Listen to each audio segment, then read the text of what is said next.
So, Fastlane happened. A little bit of a spoiler for this review, guys. The general theme of this whole show is okay quality matches, terrible quality booking and decisions. Terrible. I cannot stress enough how frustrating this pay-per-view was. To watch it and actually be engaged in the show for the most part because of the quality of matches that they were either putting on or potentially putting on, but then just messing it all up with terrible decisions, not doing things they should have done, doing things they shouldn't have done, and just nonsensical spots that just didn't make any sense. If they just tweaked those things and made just a different decision, this pay-per-view would have been great. This pay-per-view would have been a good pay-per-view. Now, before we get in right into the end of the main event, we all kind of went into this pay-per-view with a pretty strong feeling that GoldBerg were going to walk away Universal Champion, which put a bit of a downer on the show, not going to lie, for me in particular, kind of knowing the outcome of the main event, or being pretty positive of the outcome of the main event, makes it a little bit poor for the entire show, because you're just leading up to something inevitable. Well, it takes you down a bit, but I was open-minded going into this show, or tried to be anyway. So yeah, let's get into the review. On the kickoff show, we got some cruiserweight action. We had a tag team match: Akira Tozawa and Rich Swann taking on Noam Dar and Brian Kendrick. Nothing much to expect here, nothing unexpected. The faces won in Rich Swann and Tozawa. It was a decent match, to be fair. They put in a good match. The end sequence was quite fun to see. A couple of kicks from Rich Swann, the suplex from Akira Tozawa. It was a good match. Good way to start off. It was a bit of fun. Worked really well for the kickoff show and set us up in high-ish spirits for the main card. The main card in question kicked off with the match everyone expected to be the match of the night, or from what I could tell anyway, and that was Samoa Joe versus Sami Zayn. I in particular expect this to be the match of the night. We've seen these two go for kind of 45 to an hour on NXT. I think at one point they took up the entire NXT show, just these two in a one-on-one match, and the match was fantastic. They didn't get enough time. They got less. They got about just over 10 minutes, I think. And it was nowhere near enough time to kind of showcase and put the emotion and the storytelling into this match that should have been there. It wasn't a fault of theirs. The time they had, they used well. I thought the match was okay, and considering the amount of time they had, is a credit to them. But yeah, WWE not giving them enough time as per usual. And it didn't make any sense why they didn't get enough time, considering what else happened throughout the show. They should have got more time for this match. And obviously we'll talk about why they should have got more time later on, but should have got way more time. Should have been able to tell a lot bigger story within this match. The match did favours for both men. I think everyone, including myself, expected Samoa Joe to win. He's looking very strong at the moment, and there was no way he was going to lose this close to WrestleMania with everything going on with Seth and Triple H. But it didn't make Sam look weak. Sammy still looked strong. He put on an incredibly good performance, and both men coming out of this match still look pretty strong going forward. So let's see where it goes. As well as this match, quite interesting, I found Corey Graves mentioning the Muscle Buster. I said previously in my Raw reviews that Samoa Joe hasn't used the Muscle Buster since coming up to the main roster, and a lot of people are speculating that it's been taken off him, much like the curb stomp. And it had not been mentioned at all on Raw up until Fastlane, when Corey Graves, he kind of Samoa Joe was setting Zayn up in the corner, and Corey Graves said something to the effect of, he might be going for the Muscle Buster here. Now, I don't know whether that's a mistake on Corey's part, and the move has been taken off him, or that's kind of the first tease that the Muscle Buster is still in Samoa Joe's arsenal, and it is something he will be pulling out and saving it for a big moment.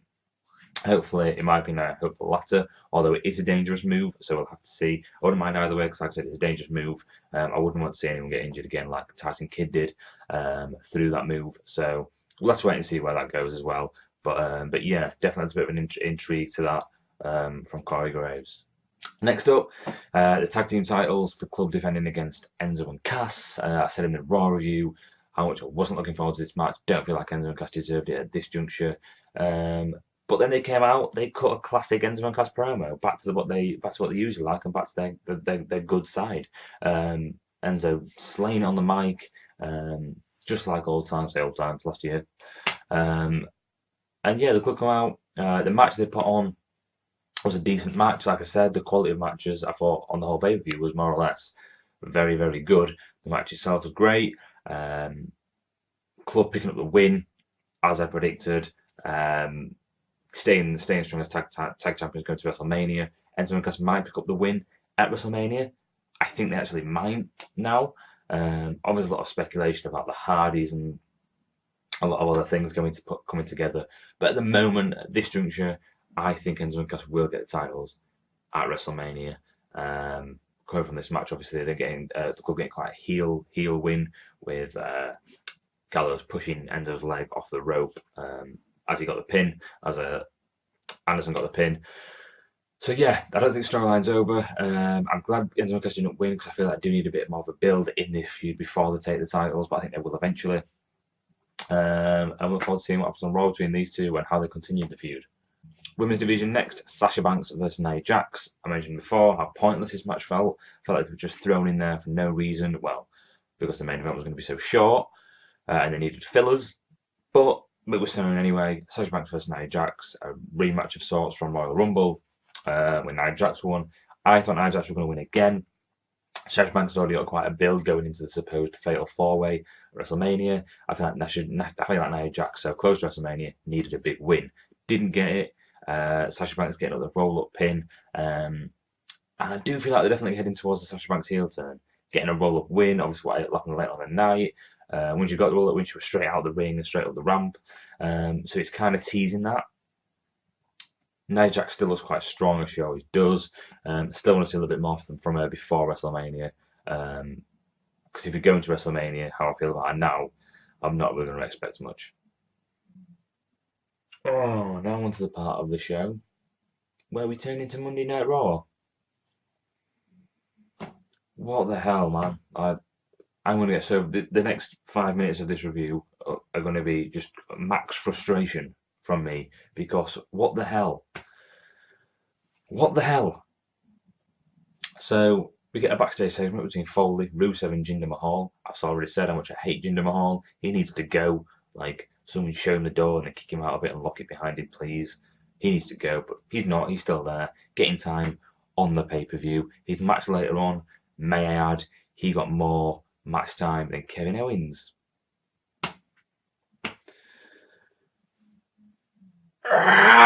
Rusev and Jinder have an argument backstage. Foley says, I'm going to put you in singles competition to sort this out. They go out to the ring there and then, and they have to agree who's going to fight first. They have an argument in themselves. They fight themselves.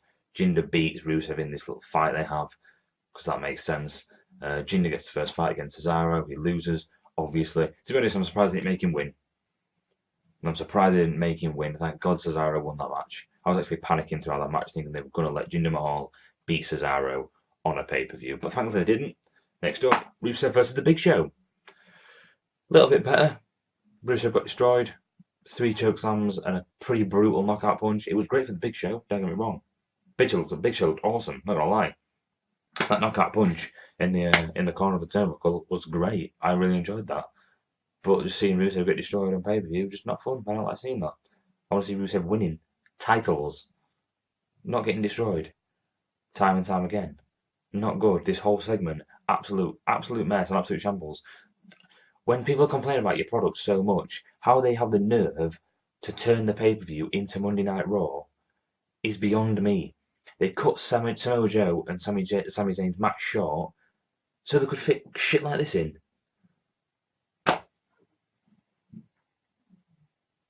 Someone tell me why. Someone please explain why. And the excuse of at least it gets Rusev time on a pay-per-view, that doesn't help. It's bad time for him. He's gone down now in the rankings because he got destroyed. So he's done him no good. He'd have been better off not being on the pay-per-view. Stop filling shows with shit and give that time to other matches so you can make matches better. I'm not an expert, but God, Jesus Christ.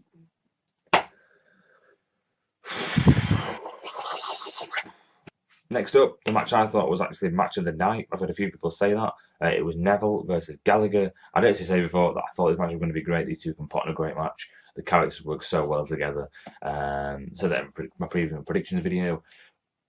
And they lived up to that. They got 15 minutes match time, longer than Joe and Zayn. Rightfully so, to be fair. The cruiserweights don't get a lot of time. I think they deserve that time. And boy, they used it well. They started off slow, started with little gimmicks. Obviously, Gallagher in the corner, upside down, like stopping Neville with his foot out.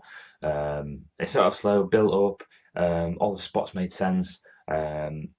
Gallagher, the kind of commentators built up Gallagher as not being a high flyer, not jumping out of the ring dangerously, for him to go and do it. Saw that coming after they started mentioning it so much, pretty much every commentator mentioned that Gallagher never jumps outside the ring. It was clear it was coming. But yeah, they put a fantastic match. Gallagher cutting his elbow at one point. Had a bit more of a dynamic to the match. Nell picking up the win as predicted. But I'm hoping Gallagher proved a lot of people wrong. Because, as I said before, he's a huge talent inside that ring. And I think a lot of people take him for granted because of the character he brings. Hopefully, after this pay per view, a lot of people are taking him a lot more seriously. This match even got This Is Awesome chance, something that's rarely happened in the Cruiserweight division, if ever, since the Cruiserweight Classic. And it's fair to say, in my opinion, that this is the best match since the Cruiserweight Classic in the Cruiserweight division. And hopefully, once Austin Aries joins, it will only get better. Cannot wait. Another match now that I was quite looking forward to, Roman Reigns versus Braun Strowman, the two big dogs of Raw, going at each other. This match has been built quite well, I think. It's been built slowly but surely, with these two going at each other every now and again on Raw. And I was looking forward to seeing what these two could do, because Roman Reigns, in my opinion, has a very good track history of putting on awesome matches with everyone he steps in the ring with. And I feel like the fans are quite harsh on him, to be honest now, because every time he has a good match, the fans seem to say it's the other person. I saw a lot of people today saying, well, Braun Strowman carried the match. No, he didn't. That's absolute nonsense. No. Saying that AJ Styles carried his matches. No. Saying that KO carried his matches. No. Roman Reigns, he's not carrying the matches, but he's a massive factor in the quality of the matches he's putting on. I think people need to give him a bit of a break, to be honest, because this match again was a fantastic match. He brought some new shoes with him, which were nice. I enjoyed looking at the shoes a lot. What they were white, enjoyed those. It was towards the end of the match when it all kind of went wrong. The match was so good building up to the end, and then Strowman got out of a spear, which was great, but then Roman's got the clean win. Not only did Roman get a clean win over Braun, no Undertaker. He's got to come back at some point, and I feel like that was the best opportunity. What I wanted to happen was him to be like segments backstage of like Roman Reigns walking through the corridors and the lights flickering off, to kind of set the scene that he kind of was a bit eerie about what was going on around him. Everywhere he went, the lights were flickering off, certain things were happening backstage to him, and it kind of put his mind out, leading to Braun getting a win, and kind of leading to the whole Roman weren't in the right mind frame because of all this stuff that was happening, without actually seeing the Undertaker, even though you'd kind of known, but that's the Undertaker. That's what's happening here. And that's even the match at WrestleMania. That's what I feel they should have done. So Braun got their win. Roman's Superman armor didn't get dinted because he had an excuse, so to speak. And it led on from the Undertaker. Whereas now there's no Undertaker. Roman got the clean win. Not sure what's going to happen with Braun. I mean, he still looks strong because he still put a great performance in. But we'll see where it goes from that. I'm not sure where he fits into WrestleMania. I've heard a couple of rumours. Maybe Braun Strowman was a Big Show 2, and also the Andre the Giant Memorial Battle Royale. We'll see where it goes. But now, kind of looking towards how they're going to set up this Roman versus Undertaker story, if that's what they're still going with. But it needs to happen soon if it is going to happen. Women's Championship, the match that made the least sense on the card again. Another match that was a great match, ruined by a terrible ending. This end to this match was wrong on so many levels. It didn't make sense on so many levels. Like I said, the match was good, the match was great. Obviously, Charlotte having a 16-0 pay-per-view championship match streak. Not one person thought she was going to lose the streak. Not one person. I'm pretty sure not one person anyway. I didn't hear anyone say that they thought she was going to lose the streak, but she did. And not only that, here's the things that were wrong. One, Sasha Banks coming out, attacks Charlotte, doesn't get DQ'd. That was the obvious out for the WWE here, and one that I'd have welcomed, even though it would have been predictable. I'd have welcomed it. A DQ so that Bayley keeps the title, Charlotte keeps a streak, and both those things go into WrestleMania. So instead of at WrestleMania, Charlotte's got the streak and the title, and no one else has got anything, you'd have had Bayley with the title, Charlotte with the streak, Sasha with the thing going on between her and Nia. There'd have been elements in each corner. Now there's not. Because Charlotte doesn't have the streak, doesn't have the title. Bayley has the title, although it's tainted because Sasha keeps helping. Bayley doesn't seem to care. Again, that's something else that doesn't make sense. Bayley's this happy-go-lucky face doesn't seem to give a damn that Sasha's helping her win, which doesn't fit with her character whatsoever. Clearly leading to a Sasha heel turn against Bayley, but they're doing it in the wrong way completely. The end of this match was a mess. It was not a mess. It was tidy, but it didn't make any sense whatsoever. It was easily the worst booking decision of the night, in my opinion, because I don't know who made this decision to end that match that way, but they need poor. And now on to the main event. I'm going to try to cry while I do this bit. Actually, on my notes here, I actually didn't put anything for this match. It's got the header of it, KO versus GoldBerg, and then nothing. No pointers, no nothing that happened, no interesting spots, nothing. Because I can remember literally everything that happened, second for second. Second for second. For second. For second. GoldBerg comes to the ring, KO comes to the ring.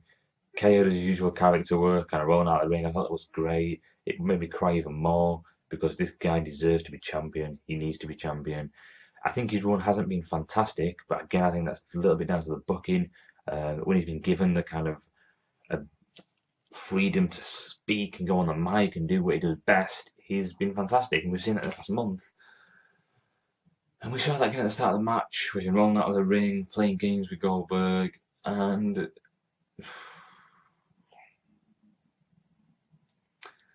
Jericho shows up at the top of the ramp, distracts Kevin Owens, the bell rings, GoldBerg hits the spear, GoldBerg hits the jackhammer, GoldBerg gets the pin. GoldBerg is the new Universal Champion.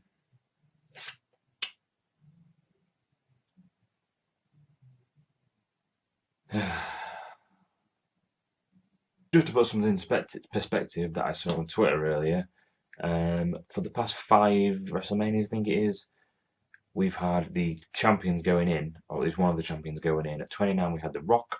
At 30, we had Randy Orton. At 31, we had Brock Lesnar. At 32, we had Triple H. And now we're getting GoldBerg. Just to put it into a little bit of perspective, at WrestleMania 15 and 17, The Rock went in with the title. At WrestleMania 16, Triple H went in with the title. At WrestleMania 19, Brock didn't go in with the title, but he was in the main event for the title. Why? You're literally killing your show. You're literally killing your show. And I get that you're going for the big money match, but put that match on the card. The match is already on the card. People are already looking forward to GoldBerg versus Brock. They don't need the title. Let your newest guys fight over the title. Let Jericho and KO fight over the title. Yeah, you could argue that Jericho was in the same bracket as those guys. He was in the matches, to be fair, at WrestleMania 16 and so on and so on. But